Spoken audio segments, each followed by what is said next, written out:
The movie begins with Tom and Lucy rushing out of a pub. They've only recently become a couple and are on their way to a music festival in Ireland. But suddenly, Tom tells Lucy that the festival isn't actually starting today. Instead, he's planned a special treat for them. He's booked a hotel online. Lucy is a bit surprised because she already told her friends she was heading straight to the festival. But Tom explains that it's a romantic surprise for their 2-week anniversary. He shows her the printed hotel details from the glove box and assures her that the place is beautiful and peaceful. After a bit of hesitation, Lucy agrees. Tom has also arranged for a man to guide them to the hotel. As the man drives ahead in his car, Tom follows behind. On the way, Tom tells Lucy that while she was in the restroom at the pub, a guy bumped into him and spilled his drink. To calm the situation, Tom ended up buying drinks for the guy and his friends. At first, it all seems like a normal incident, and they continue driving through the quiet, empty roads, following the man. But suddenly, the guide stops his car. Without saying a word, he simply gestures for them to go straight ahead and then turns off in a different direction. Tom feels a bit confused, but continues down the road as instructed. After driving a little further, they come across a large gate with a hotel sign nearby. A heavy iron chain is wrapped around the gate. Tom gets out of the car, removes the chain, and opens it. A slight smile appears on their faces as the atmosphere starts to feel a bit romantic.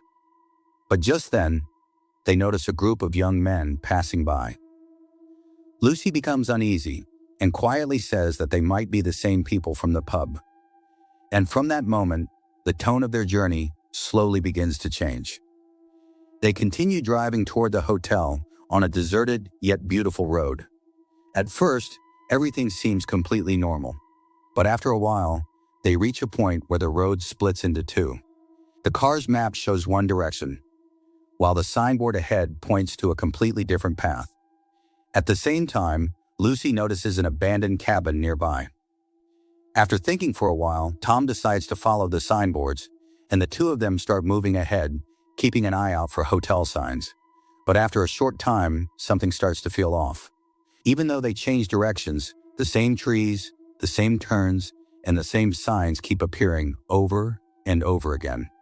Panicking, Lacey says, "I think we're going in circles." But Tom still believes they're on the right path and getting closer to the hotel. Trying to understand what's going on, Lacey calls the hotel and tells them they have a reservation but have gotten lost. On the other end, a man begins explaining the directions, but suddenly, the call cuts off. She tries again, but this time the phone doesn't even ring. At that exact moment, their car's navigation system completely stops working, and after driving for a while, they somehow end up right back near the same cabin they had seen before. Now both of them decide it's best to head back toward the pub. But even after wandering through different roads for a long time, they realize they can't find their way back to the main road either. Tom pulls over and steps out of the car to look for a path nearby. Meanwhile, Lacey is left alone inside the car, and suddenly, she feels like someone outside has grabbed her hair. She jolts in fear. Just then, Tom returns, but his sudden appearance only scares her even more. Trying to calm her down, Tom takes her a little distance away from the car. But suddenly, the car alarm starts blaring loudly. Tom rushes back to the car, only to realize that the keys are neither inside nor in his pocket. Now both of them panic, and just then, they find the same keys lying on the ground. They quickly get into the car and speed away from there. Even Tom can't understand what just happened.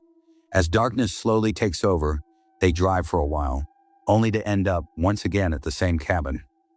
Now it becomes clear no matter which path they choose, they keep coming back to the same place, like they're trapped in a maze. Gathering her courage, Lacey approaches the cabin.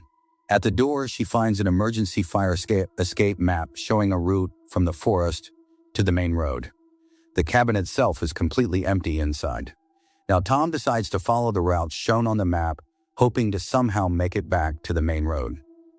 But after driving for a while, the map leads them right back to another deserted location. Suddenly, a massive tree crashes down right in front of them. Lucy is completely terrified, while Tom struggles to control the car. Frustrated and angry, he throws away the map he got from the cabin. Slowly, their fear keeps building. The night has now grown completely dark, and even stranger things begin to happen around them. As they drive along the road, Lucy starts to feel like she saw someone standing behind them. But when she looks back again, there's nothing there, just a scarecrow. Even she gets confused. But a few moments later, when Tom steps out of the car to use the bathroom, Lucy suddenly sees a man wearing a white mask standing right behind him in the darkness. Terrified, she screams, "Tom, there's someone behind you." Tom can't see anyone and gets irritated, thinking Lucy is overreacting for no reason. But Lucy keeps insisting that she really saw someone. Now, a deeper suspicion starts growing in her mind that something strange must have happened to Tom back at the pub, something he's hiding from her. Tom keeps denying it, saying nothing happened. But soon, something even more horrifying occurs. Out of nowhere, they see a bunch of clothes scattered all over the dark road. And when they take a closer look, they realize those clothes belong to Lucy. Panicking, Tom quickly gathers the clothes and throws them into the trunk of the car. But Lucy is completely frozen in shock because they had been inside the car the entire time. So how did her clothes get out there, and who spread them across the road? The thought alone sends chills down their spines. Terrified, they immediately left that place. But after wandering through the forest for so long, they're completely exhausted. It starts raining, and finally, Tom stops the car. At that moment, when Lucy steps out of the car for a brief second, the same masked man suddenly appears from the darkness and tries to grab her. Lucy screams in horror. Tom rushes toward her, and somehow they manage to escape and get back into the car. Now, their fear has reached its peak.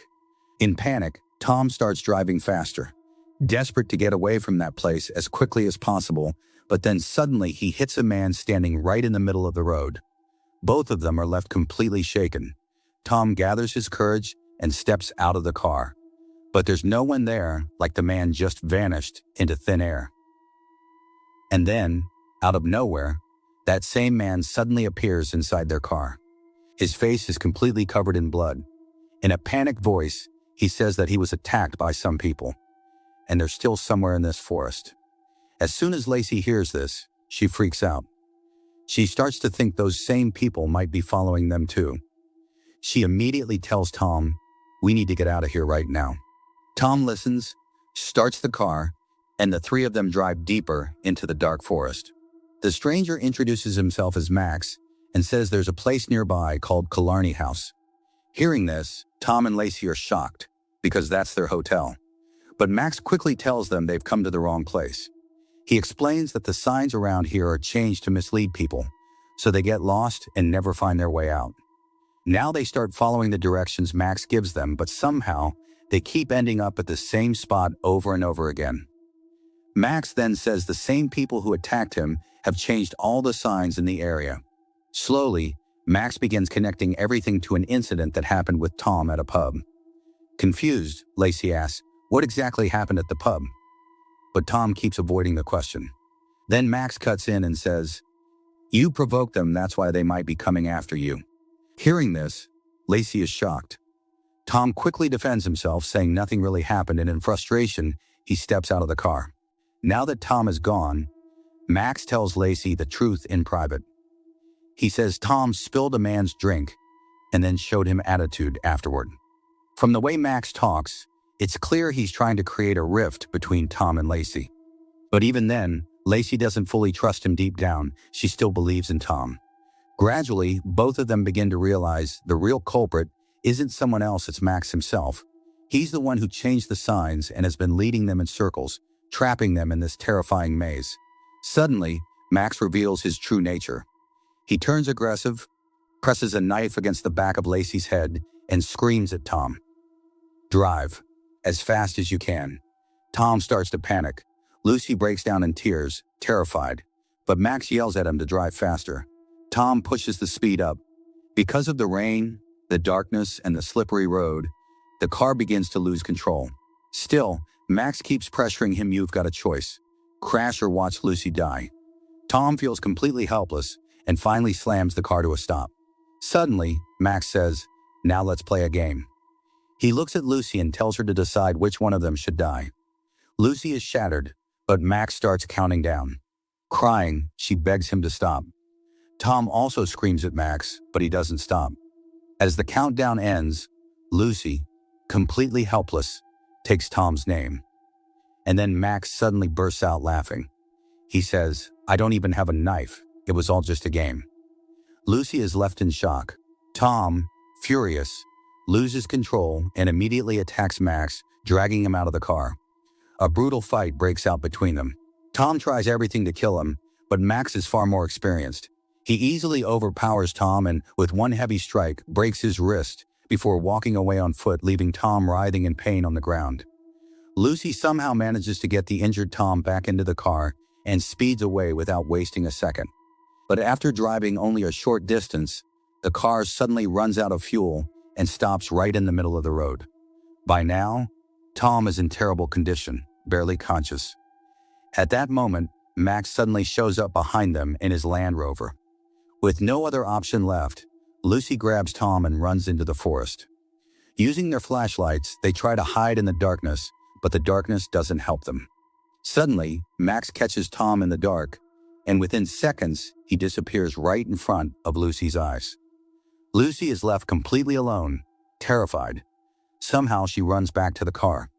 And then suddenly, she notices a petrol can sitting on the front seat, something that wasn't there before. Now it's clear Max is still nearby, and his game isn't over yet. Without wasting a second, Lucy pours in the fuel and starts the car. The strange thing this time is even the car's map suddenly starts working on its own. It keeps moving forward without stopping and eventually reaches that hotel. But the moment she gets there, all her hope shatters. The entire hotel looks abandoned like a decaying ruin. There's complete silence everywhere, and in the parking lot, several broken, rusted cars are just sitting there.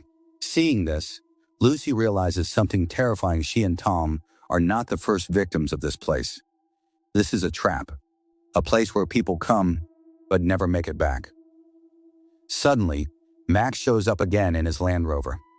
Panicking, Lucy immediately turns the car around and tries to escape. Max starts chasing her, playing with her, terrifying her like this is all just a game to him. And then just as suddenly, he drives ahead and disappears. Moments later, Lucy feels something strange. She notices a pipe connected to the car's exhaust, leading directly into the trunk. With trembling hands, she opens it and finds Tom inside, tied up. He's already dead. Carbon monoxide poisoning because Max had forced that pipe into his mouth. Lucy completely breaks down. She cries uncontrollably for a long time, but somehow she pulls herself together and starts driving again. Slowly, the night begins to fade, and by morning, Lucy finally reaches the main road. But as she drives through that deserted stretch, she sees Max standing far ahead on the road. He smiles and spreads his arms, inviting her to come toward him, as if the game isn't over yet.